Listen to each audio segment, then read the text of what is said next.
Bom dia a todos e a todas.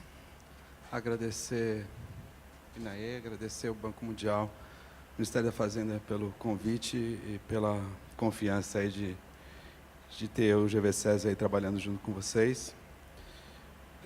Quanto tempo a gente tem aqui, Inaê?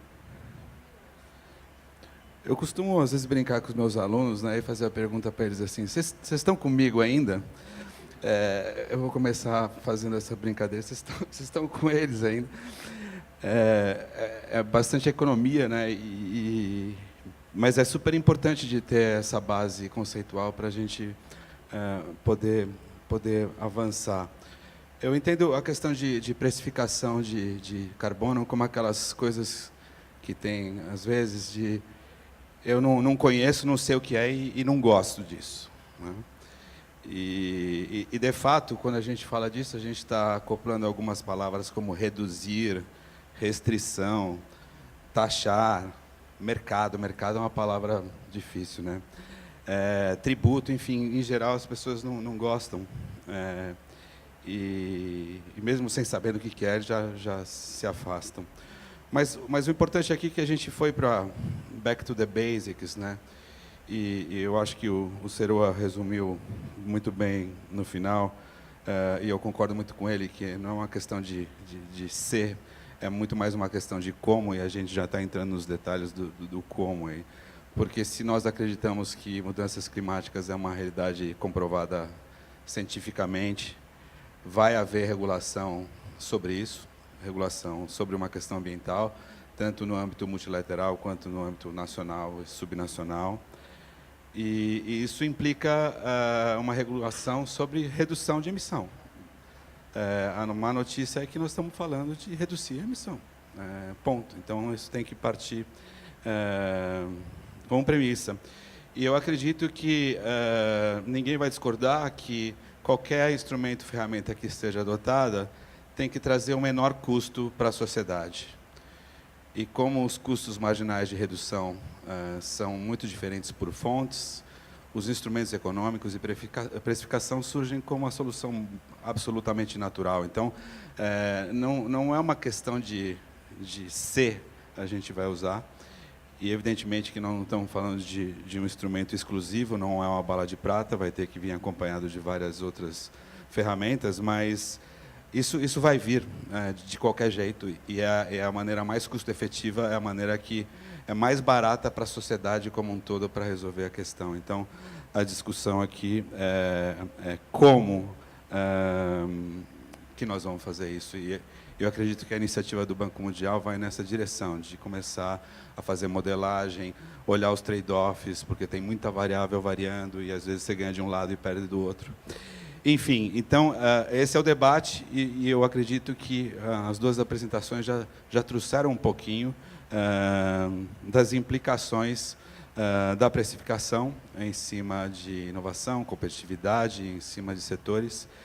E eu queria abrir para a plateia para perguntas, senão eu faço umas provocações aqui, mas... Hã? Não, eu tenho umas perguntas para vocês. Alguém pode me ajudar? Senão eu levo o microfone lá. Pode ser?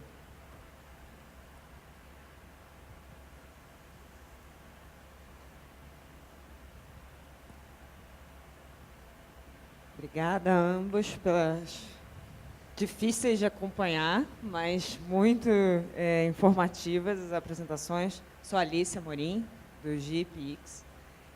Minha pergunta é um pouco mais para o Seroa, em relação aos aspectos redistributivos do ponto de vista social, olhando muito para a agenda social.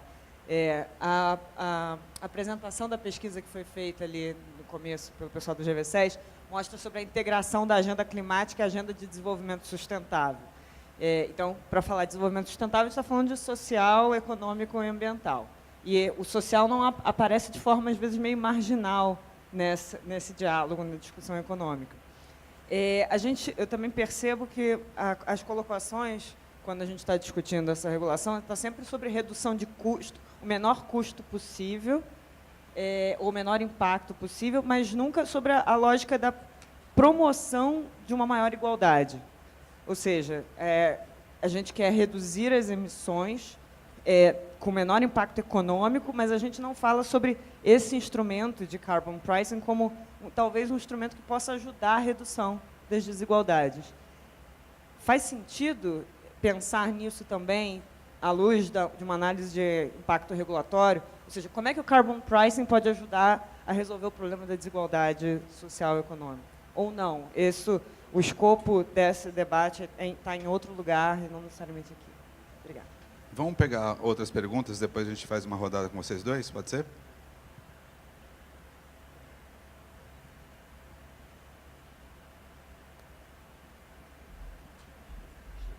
Obrigado. Philipp Hauser, do FEMASE, Fórum do Meio Ambiente e Setor Elétrico. Agradeço as apresentações, eu acho que foi, para mim, a conclusão que a versatilidade dos instrumentos econômicos nos permitem de atingir diversos objetivos e a criatividade e o diálogo da sociedade é importante para a gente acertar isso.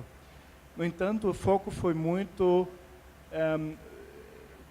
de como a sociedade brasileira pode usar essas ferramentas, e a minha dúvida é se a gente já não deveria pensar numa conexão internacional, preparar o regime brasileiro para que ele esteja apto para já se conectar com um futuro mercado de carbono internacional, que a gente espera que seja criado no contexto do artigo 6 do Acordo de Paris, e se essa consideração já traz algumas visões, alguns resultados, algumas ponderações talvez diferentes do que já foi colocado, inclusive no sentido de trazer capital para investimentos e mitigar talvez o custo sobre a sociedade, que pode ser interessante também para combater a inigualdade no Brasil.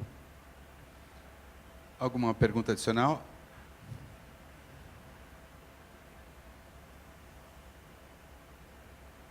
Stefan, da Bividro, Associação do Vidro. A pergunta seria, de que maneira, entendendo o impacto do carbono nos mercados e tentando usar a bala de prata da melhor maneira possível, isso poderia permitir uma priorização, uma escala de introdução de setores dentro do mercado de carbono. Ou seja, não parece razoável regular todos os setores ao mesmo tempo. Deve ter uma hierarquização, uma priorização, uma curva ABC, baseada inclusive nessas análises de entendimento de mercado. De que maneira a gente pode implementar essa priorização? Ok, vamos começar, Christopher e Ronaldo, com essas três. Tem mais uma que veio de lá, mas aí eu anexo no próximo rodada. Só lembrando que eu estava ali atrás, quando eu estava ali atrás, tinham 68 pessoas nos assistindo online, que é mais ou menos dobra a nossa audiência aqui, só para constar aí para vocês. Ronaldo. Obrigado pelas perguntas, foram ótimas. A sua primeira foi muito boa, mas me deixou um pouco triste, porque eu acho que eu tinha falado sobre isso, então me senti um pouco ineficiente na minha mensagem. Mas eu agradeço você ter chamado minha atenção muito elegantemente, que eu não me expliquei bem. Então, obviamente, essa é uma grande questão. Quer dizer, primeiro, deixa eu colocar um pano de fundo onde eu acho que nós vamos discordar. Eu não creio que um instrumento de precificação de carbono tenha que resolver problemas sociais. Vou explicar do ponto de vista teórico, porque um instrumento tem um objetivo, ele não pode ter muitos objetivos, senão ele perde efetividade. Tá?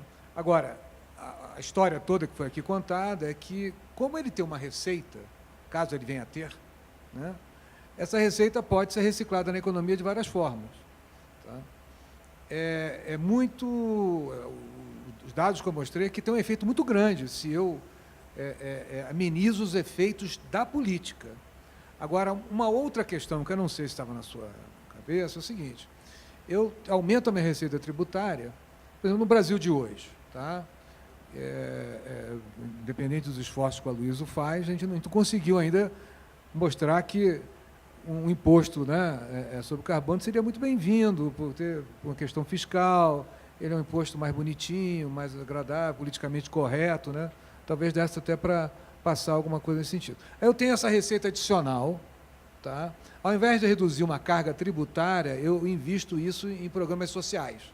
Talvez isso que você tivesse em mente, eu não falei sobre isso. Mas isso não é uma coisa muito estapafúrdia, não, porque, dado que o Estado arrecadou mais, teoricamente ele deveria colocar onde ele acha que é mais eficiente. E se a prioridade da sociedade é na área social, tá? Ele colocaria na área social. Por último, para dizer o seguinte, que independente do que a gente vá colocar de carbono, o mercado no Brasil precificar, lembrar que as nossas emissões maiores, aqui já foi dito, né, elas não são na parte de energia e indústria, principalmente na indústria, nem a gente vai conseguir precificar carbono de uma forma que não seja através da energia na agricultura. Eu não acredito que a nossa arrecadação seja algo suficiente para cobrir o déficit que a gente tem na área social. Mas eu vou para responder, depois de tanta volta, sem responder. Sim, podemos usar, não é nada absurdo, posso usar o que eu quiser. Tá? Vai ter aqueles efeitos vão aparecer. Tá? Eu vou melhorar a distribuição de renda, por outro lado, vou perder eficiência do outro lado, tá? Porque eu vou ter rebound effect. Então, isso tudo mas nada disso eu acho que vai ser tão, pelos modelos, pela experiência, tão significante que elimine uma outra, tá? Que tenha assim, uma posição técnica, não, eu vou perder 0,5% de lucratividade. Não vai ser isso, vai ser uma decisão política, tá? Dos atores. E eu acho que é muito importante colocar isso na pauta. Internacionalização, é óbvio que tem milhões de ganhos de internacionalização, principalmente de transferência tecnológica, inovação, blá. O único problema com a internacionalização é que você coloca mais heterogeneidade de custo, né? E você aumenta a demanda e aumenta a oferta. Você não sabe muito bem se seu preço vai subir ou vai cair se você se internacionalizar. Então, eu acho que a modelagem deveria fazer isso e tentar observar, porque os setores, provavelmente, se o preço subir, eles não vão querer. Os setores nacionais, que são os primeiros a palpitar sobre a criação do mercado ou não. Tá? Se com essa internacionalização o preço de equilíbrio cair, eu acho que vai haver uma convergência de interesses. Sobre, não sei se eu respondi, mas eu, a princípio, obviamente, que a internalização, dinamicamente, é muito melhor. Só que, no primeiro momento, eu não vejo que o preço vai... acho que o preço vai subir. Tá? Então, eu acho que vai haver uma... Se essa evidência minha for comprovada, em modelagem, eu acho muito difícil você começar uma discussão da internacionalização antes da nacionalização. Tá? Então, eu daria uma prioridade para a internalização, uma segunda fase, terceira, mas colocar isso na pauta desde o início. Priorização, escalas, não há nenhuma razão técnica de você eliminar alguém da tributação, nem do mercado. A única restrição técnica é custo de transação. Como eu acabei de falar, agricultura, transporte individual, essas coisas para pegar para o mercado é muito difícil. Tá? Por tributação fica mais fácil. Tá? Então, a única razão que eu tenho é de focalização. Eu consigo que essa pessoa se insira no meu sistema de precificação sem nenhum custo excessivo dela e meu, sim, então ela deveria estar dentro. Isso garante integridade ambiental e garante os ganhos de eficiência cada vez maiores. Tá? Por outro lado, como eu coloquei, o que não é a priorização da entrada, mas do esforço. É inevitável que a gente tenha lá, como no ITS, uma tabelinha que você entra lá, sua intensidade de carbono, seu grau de exposição comercial, vai sair um númerozinho, aí diz, pim, você tem direito a uma isenção. Tá? Isso é inevitável que aconteça, e aí você vai ter a sua isenção. Aqui no Brasil, a gente tem uma vantagem enorme, que talvez a gente não precise fazer as isenções nem tributárias, nem de alocação gratuita. A gente pode usar o REDD+. A gente poderia ter um offset nacional de opções florestais, de redução de desmatamento, transitórios, para não entrar na questão da permanência, etc. Tal. Então, você daria para esses setores mais expostos a concorrência, não só internacional, né, tá? Em que eles por que eu não só falei só na internacional? Deixa eu explicar isso. Setores que concorrem muito aqui dentro da economia brasileira, eles vão se unir para não mudar esse status quo, porque qualquer nova precificação altera a liderança. Então, é um jogo de oligopólio que setores oligopolistas vão reagir à precificação para não mudar a curva de reação e mudar o equilíbrio. Eles não gostam de nada novo, porque muda a curva de reação e não sabe quem vai parar lá, qual vai ser o novo equilíbrio. Então, em setores, você, no Brasil, lá fora, você dá alocação gratuita ou dá uma isenção. Foi dito lá na Alemanha, pega lá, eu cobro a minha energia, é um tribunal, lá no cimento e no aço, ele põe lá embaixo. Tá? Aqui você pode dizer, olha, durante 5 anos, 7, 8, você vai comprar lá dos estados da Amazônia um RED Plus, que seja de fluxo. Tá? E durante esses 5 anos, por que esse RED Plus? Porque lá vai custar $1 para você, 2, 3, não, ainda bem que o Oswaldo Sterra me jogaria uma cadeira, $5, tá? $1 eles não vão querer vender. Tá? $5 o carbono, e com isso você teria uma transição, e você teria um período de graça que você poderia usar isso, e você depois teria que fazer um compliance com toda a parte de transformação produtiva, conversão produtiva energética. Tá? Isso para o Brasil é uma grande vantagem, porque olha como é que uma coisa fica boa. Eu estou financiando agora recuperação florestal, proteção florestal. Eu estou, ao mesmo tempo, mantendo eu não preciso dar isenções, fazer leilões gratuitos, não estou criando o rent transfer. Tá? Então, eu estou resolvendo com o Red Plus várias coisas. Tá? Então, essa é uma vantagem que a gente tem, ou seja, não reduzir o escopo e criar algum tipo de proteção temporária. Se a gente consegue fazer as coisas temporárias, às vezes não, mas que seja temporário. Muito rapidamente, sobre a questão da articulação internacional. Acho que certamente pode trazer benefícios, mas acho que tem que ter uma certa cautela, porque realmente o que eu quis mostrar que não é fácil entender como um mecanismo de precificação já vai interagir com as suas políticas setoriais. Então, é bom primeiro entender isso muito bem, entender como, a nível nacional, você consegue manejar aquilo da melhor forma possível, antes de você se comprometer a participar no mecanismo internacional, porque depois você fica meio preso. Acho que, certamente, pode trazer muitos benefícios, mas acho que tem que olhar para esses benefícios da maneira mais construtiva possível, mas também com muita cautela. Certamente vai ter, mas é bom não queimar as etapas, eu acho. Tem que primeiro entender o que faz plenamente sentido na estrutura regulatória da sua economia e na estrutura dos preços seus, para depois ver como você consegue beneficiar ao máximo desse potencial, desse big pool que tem por aí. Acho que então, sim, mais. Né? Agora, a questão da priorização do setor, certamente, né, vamos dizer, coisa simples, exposta à competição internacional ou não. Já faz uma grande diferença. Ninguém quer se dar um tiro no pé. Né? E depois tem os setores que têm alternativas do baixo carbono e outros que não têm. Caso clássico, todo mundo mora em alguma casa, né? Às vezes é proprietário, às vezes é inquilino. A gente sabe muito bem como o inquilino que o proprietário não está nem lixando, assim, nem um pouco para mudar as janelas ou ar-condicionado, porque não é ele que paga, né?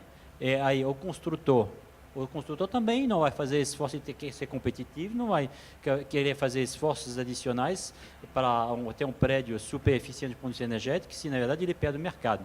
Então, nesses casos, tem que partir para outra coisa. No caso, ele tem que partir para a regulação, comando e controle, por exemplo. Não entrei muito com isso, mas isso me dá uma oportunidade de ver, que tem alguns casos que não tem como, porque tem o que a gente chama o problema do principal agente, né? Que tem umas falhas do mercado, que são bem conhecidas, inclusive, pelos economistas, que mostram que tem um limite no sinal preço. Né? Outro caso é transporte.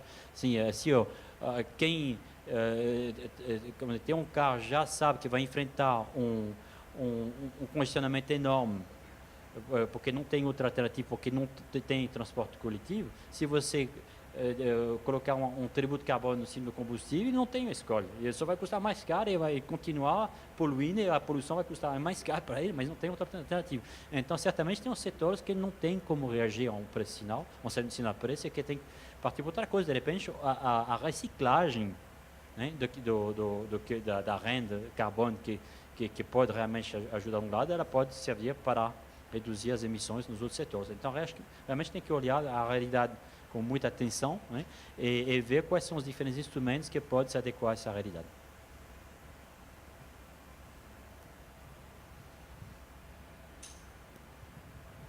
Olá, gente.